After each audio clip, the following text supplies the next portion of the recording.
صوروا النبي محمد في صحفهم، صوروه أبشع أنواع الصور، والعالم الإسلامي يتفرج، وتعتقدون أنكم ما زلتم مسلمين. لا، إسلامكم مشكوك فيه. عيدوا النظر في إسلامكم، في عقيدتكم.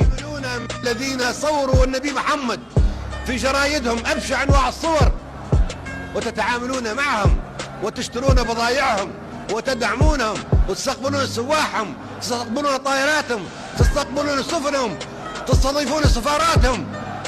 أنتم غير مسلمين.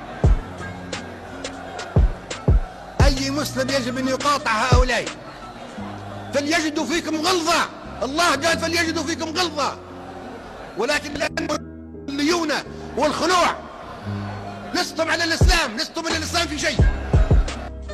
الذين صوروا نبيكم نبي العالمين صوروه بأبشع الصور، وتسكتون وتتعاملون معهم ولا تقاطعونهم.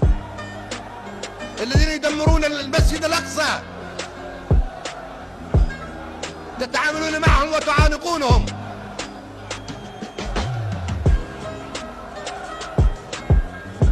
أنتم لستم على شيء من الإسلام.